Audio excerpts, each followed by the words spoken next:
which is María Berríos. So Maria is a mother, sociologist, editor, and curator, and currently she's the director of the curatorial programs and research at MACBA, which is the Museum of Contemporary Art in Barcelona.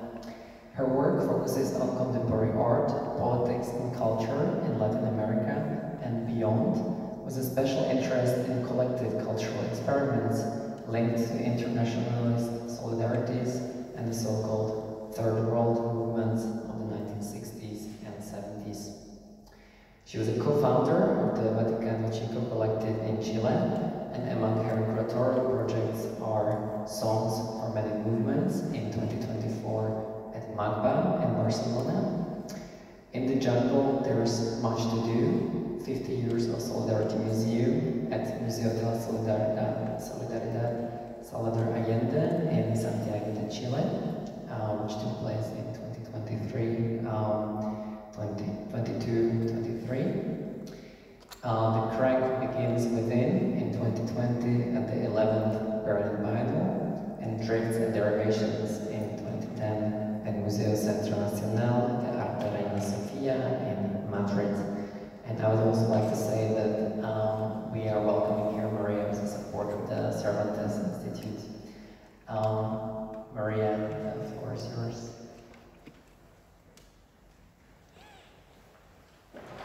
Hi. I tend to speak very low, so maybe you could tell me if I faded away. Well, thank you so much, Pablo, and thank you, National Gallery, for inviting me, for Cervantes supporting my visit, and also to Vejabe, who we've been having conversations around this subject for a very long time, and I was super happy to be able to see the exhibition. I'm going to see if I can make this slide. Okay, great. Yeah, so talking about the Solidarity Museum, I can say you immediately know how old I am, but I've been looking into the Solidarity Museum, I would say, for over 20 years. Most of the time as a kind of weekend researcher, or like a kind of version of a Sunday painter, like outside of working hours. But it's been a really, really long journey that has been quite interesting in the sense that when I started looking into it as I was a sociology student at the time in Chile, yeah, there was literally no information. You had to go to the National Archives, and also I was very touched by your press clippings, which is, I lived with that for 10 years, just only looking at press clippings, because after the dictatorship, it was basically the only thing that was left in terms of like material archive traces. Although at that time, this was late 90s, early 2000, the museum existed, it had returned to Chile. More than focus on like the history and going into it in that shape, which I've written extensively about, and there's also amazing catalog raisonnés and publications that the museum has made that are available online, and I can share with all of you those links that are really wonderful resources. I would like to focus now on, I'll tell you of course a little bit of the story, but I would like to focus on, oh, I realize I need a timer. I'm just going to do that before I fade away. There we go. Yeah, I'd like to focus on the stories around the museum. Like, there was a moment in the guided tour that you were giving where you said like the stories of the works sometimes fade away into the stories of the museum, and I feel that in the case of the Solidarity Museum, at least, or institutions or organizations that are very much made up of the materiality of artistic solidarity, these stories are crucial and are very much intertwined in an organic part of that history. So I want to focus on that. Wait, I need to look at I have like the viewing, it's all in check. Maybe I can get some help. I would just like to see the presenter's copy, or if I do that, will it be shown behind me and you'll see all my terrible notes? Great. Because they're really messy, but they're helpful. If not, I would just wing it. But anyway, what you're looking at right behind me is it's a demonstration that happened right before Salvador Allende's election in 1970. Oh, hello, Basha. And no, but I need there's like little note thingies. Is that weird? They're not there. It doesn't matter. I will just go through it like that. So I'll tell you the stories without any notes. Basically, what you're looking at is a group of artists who had agglomerated around the Allende campaign in 1970. And the main point of this image has to do with that I think it's very, very important to sort of rethink the narrative around these institutions, that they were made by these like grandiose intellectuals. In this case, it's very much around Allende and Pedrosa, that they came together and brought together other grand intellectuals of the world and made this museum, and that is just simply not true. There was a huge artistic basis to what happened with the Solidarity Museum, with the creation of the Solidarity Museum, that has a long genealogy of political engagement in Chile, in the region, but also there was a group of quite amazing women who were really in Chile making the whole thing happen. Among them, Virginia Vial and Carmen Go and Payita, who was known as Allende's secretary, but who had a very important role, especially when it went into exile. But basically, the history of the engagement of artists is super important because it was basically born through the campaigns of the left-wing agglomerates in Chile for the revolution since the 1950s. I don't have the name of this particular campaign, but I think it was for Por la Tierra, and I think it was for one of Allende's senatorial campaigns in 1952, where artists were all invited to be a part of the campaigns as to contribute with their own art. I mean, they made this supposition that, okay, so the right wing has the media, they have all the money, they have the resources, they own the entire country, but we have the artists. This is our resource and this is our power, and we can use that as a weapon.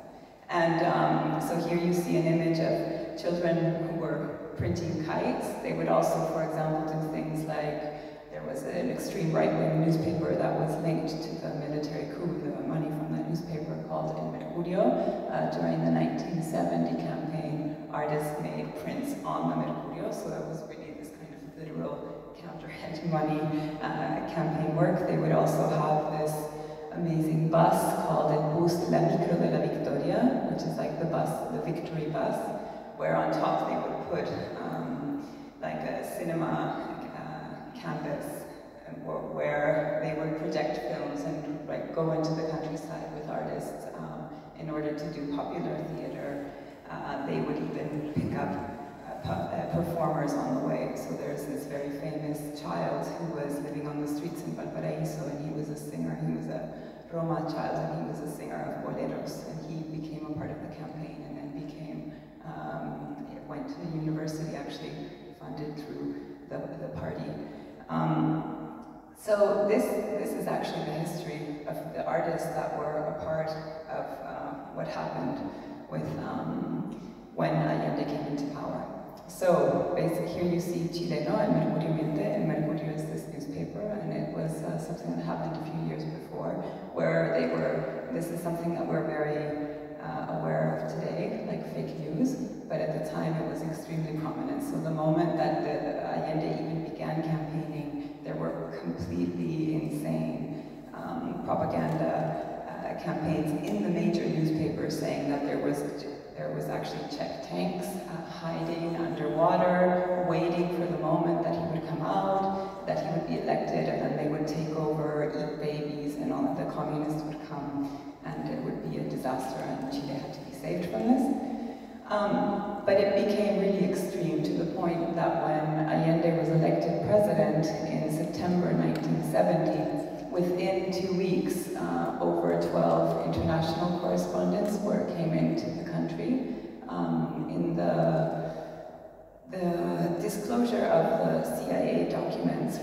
time, it confirmed that all 12 of those international journalists were on the CIA pay list. So that was the level of press intervention, which is something that, I mean, it's not at all rare. I think it's also quite resonant today what's happening in the media. But it became a huge problem. So every time Allende would give a speech, like a welcoming speech or any kind of speech in any context, he would always have to hold a newspaper up and say, so the Czech tanks are not really there, this is not true. And because from a geopolitical point of view, when the revolution triumphed in Chile in 1970, it was a moment right after there had been a big disappointment with Cuba. That big disappointment came after Prague Spring, when Cuba realigned with the Soviet Union. Right before that, there was this quite amazing moment where you had the Black Power movement, anti-psychiatrists, national liberation movements from Africa, theology of liberation, having meetings in Cuba. There was this moment of this opening where they were really looking into their own history in a critical way, and where they aligned with what you could call the Third World Movement.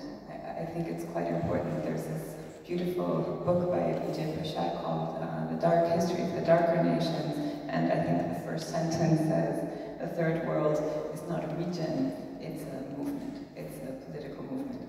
And before Prague Spring, for a brief period, Cuba was a part of that movement. After Prague Spring, it was over, not because of Prague Spring, but because of the failure of the SAFTA, the sugar cane. The economy collapsed and they needed, again, the Soviet Union, and that moment of openness disappeared to such a point where all the archives around the Cuba Cultural Congress held in '68, where all of this convergence can be seen, actually disappeared in the archives. But so back to Chile, 1970. Different from that moment, that glorious moment in Cuba when the revolution triumphed and everybody wanted to go to Cuba and contribute in some way, one of the first things that happened was an Operation Truth. Operation Truth is a very common tool used in international journalism, and it basically consists in that you invite the journalist to have direct, supposedly unmediated contact with the protagonists of whatever heroic thing or important event has just happened. So journalists were invited to speak directly with Fidel, to have direct contact with the heroes of the revolution, and to find out for themselves this kind of, based on the objectivity of the press, the truth.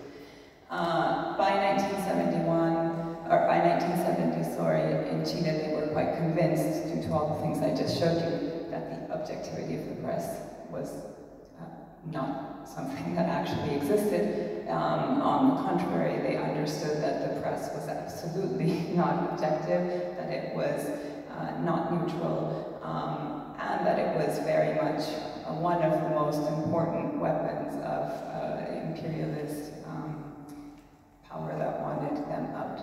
So they decided to do a very different Operation Truth, and this Operation Truth was going to be based on the subjective experience of friends, existing and potential friends of the revolution, very specifically also artists and intellectuals. So they invited artists, intellectuals, activists, musicians, documentary filmmakers to come to Chile and experience the revolution in their own terms. There was no very strict protocols, there would be no stuffy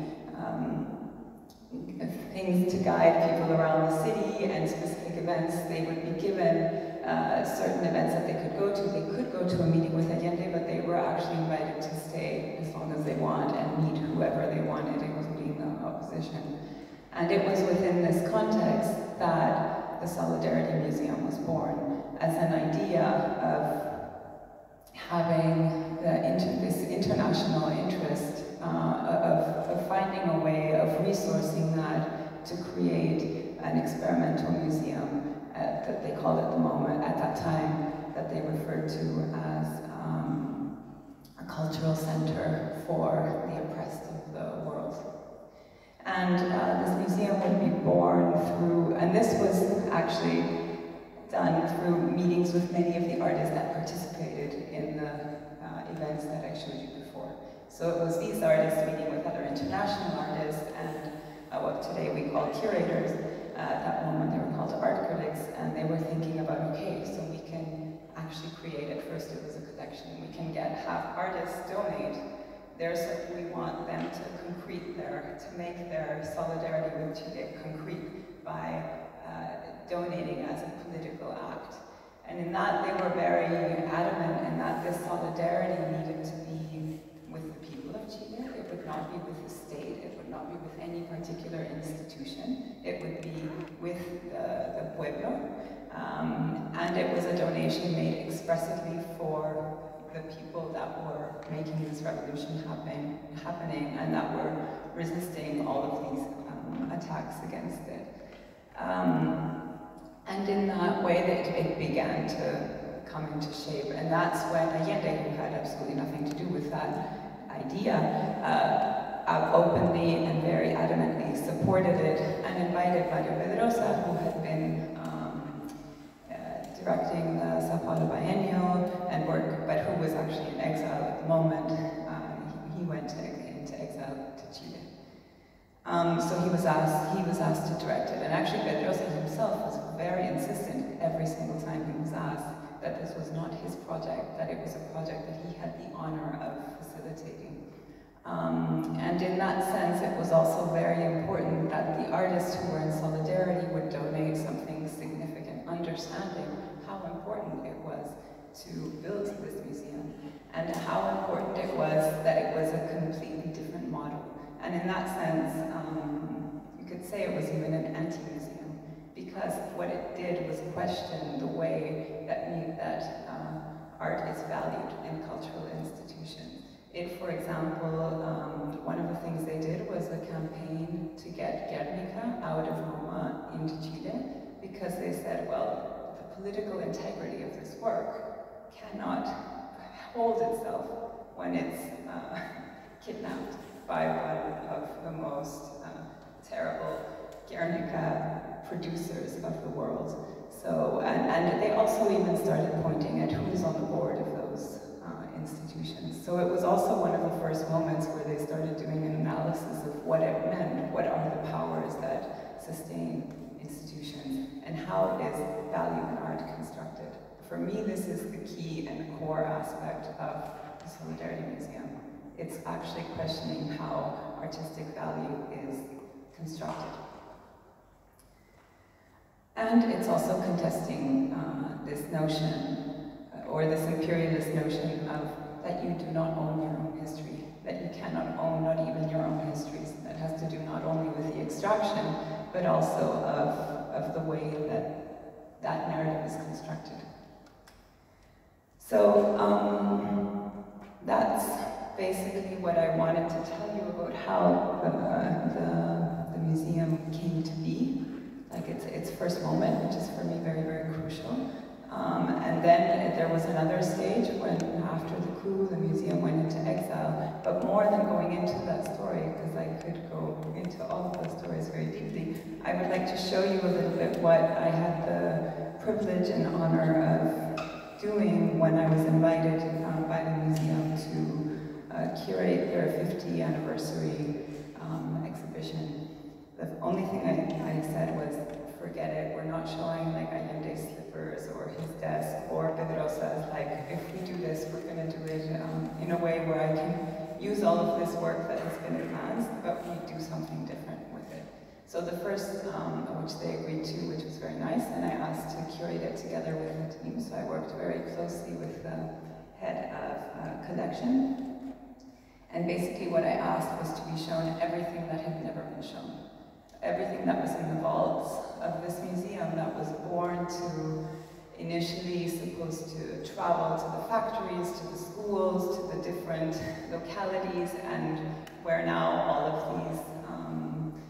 these works were in vaults underneath the museum, which I think is very important that they're conserved. Nevertheless, the idea of this museum was a museum for the people and that would be able to roam the streets somehow. And so in order to reflect around that, I used as a kind of compass a book, this intergenerational book written by an anarchist in 1971. It's called En la selva hay mucho por hacer, which means in the jungle there's much to do.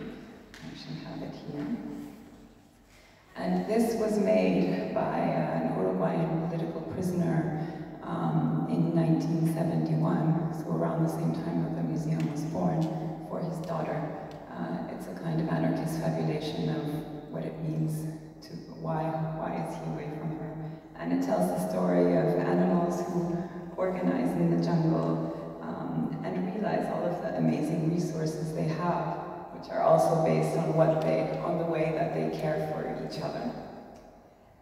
But they realize at some point that all of this wealth, just like the wealth of the museum of all of these works, is not reaching everyone somehow. Not everyone in the jungle is okay.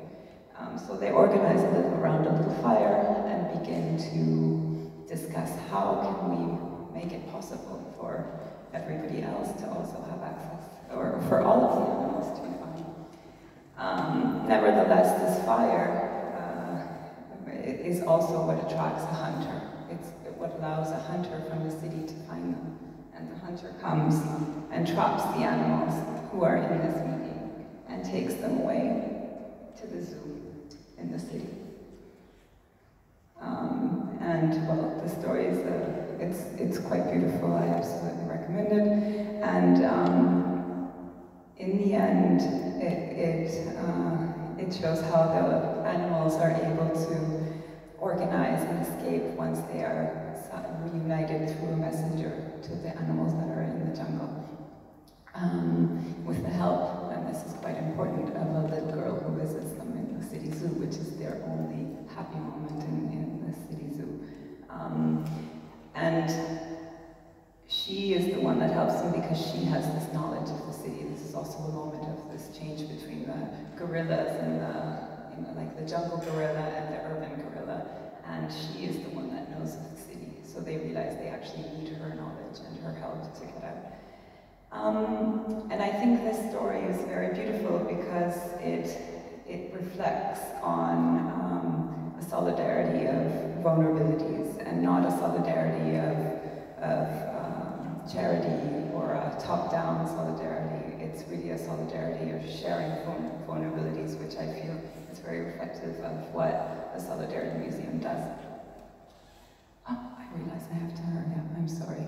So what I did was look at all of these works, and of course the things that came out of looking at these works was quite telling. And basically it was an exercise in trying to find a way of reconnecting with the founding principles of the Solidarity Museum. How to have a permeable museum that does not have an inside and outside, as well as sharing the stories, the silences, and the stories excluded also from the collection, and this notion of an anti-museum, which it doesn't really appear in the history, but I feel it appears in the materiality. So using this book as a compass, we created this exhibition, which has like different moments that come from the book, and that connect certain pieces in the work. And I'll just finish with this and maybe focus on one piece, or show you maybe like 4 or 6 pieces, specific pieces from the collection. The first one was the jungle, this little excerpt. The jungle is very big and there is room for everyone. So there's a nest for every creature, and everyone must do their share. So the idea was also to create a kind of people's library, a library of this kind of pluriverse, this anti-museum. And here you see, it's called Agatsa by Ernesto Cardenal, who was also a very important part of the museum. He was also the founder of the Museum of Solidarity in Nicaragua, that was formed also by the same group that was coming from Chile. Carmen Bao was invited to do that, and he was also founder of this amazing place in Solantiname, where art was such a relevant and important piece of way of a language of solidarity and communication. Here, I mean, can you see it? Okay.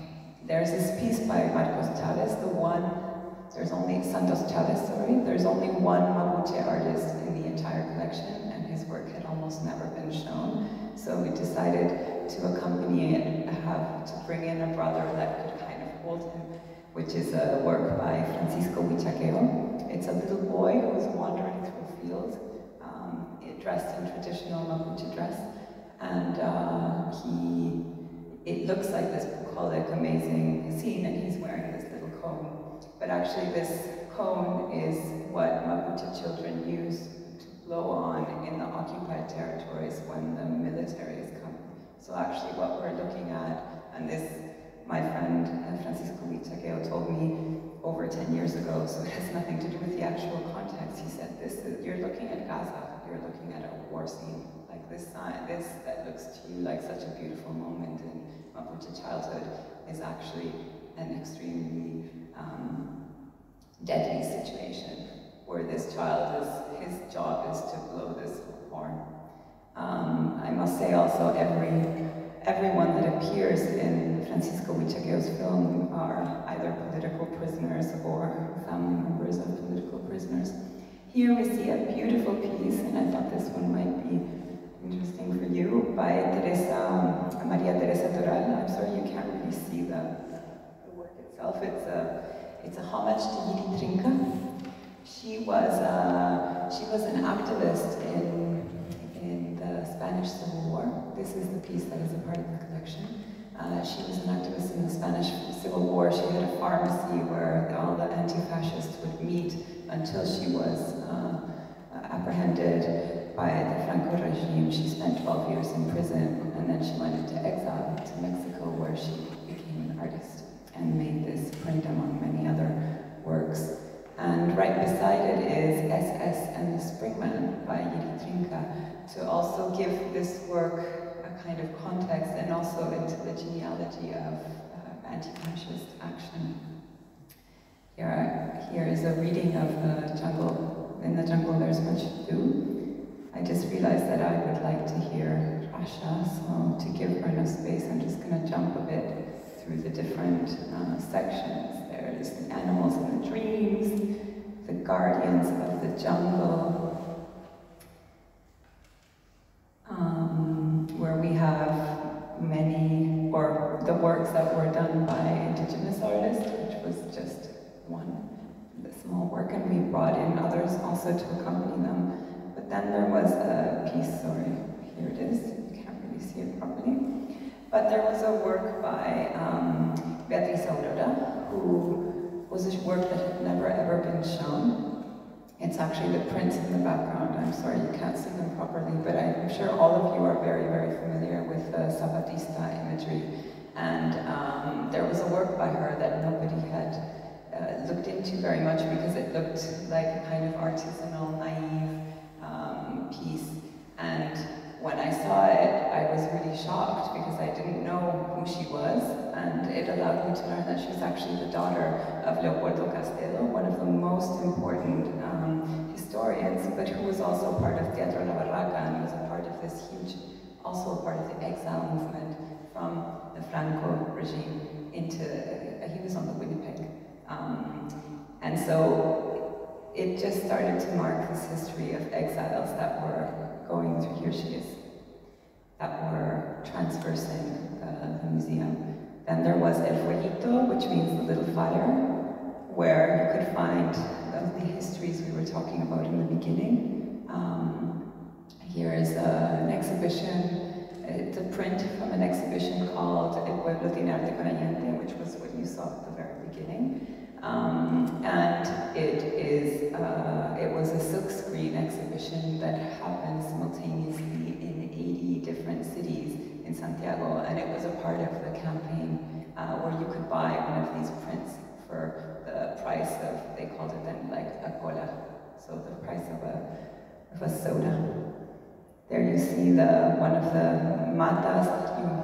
Many of the works that are here are like sisters, brothers and sisters of the works that are there. Actually, if you look at the list of the artists that were in the Cultural Congress of Havana, that are in the Solidarity Museum, that are in this collection, that participated later in the Russell Tribunals, all of these names are repeated, that were also part of what Rasha will tell us about. There is the Miro, that was said that the Miro was hung wet, so they were like very proud that Miro had sent this and it was still wet when they hung it.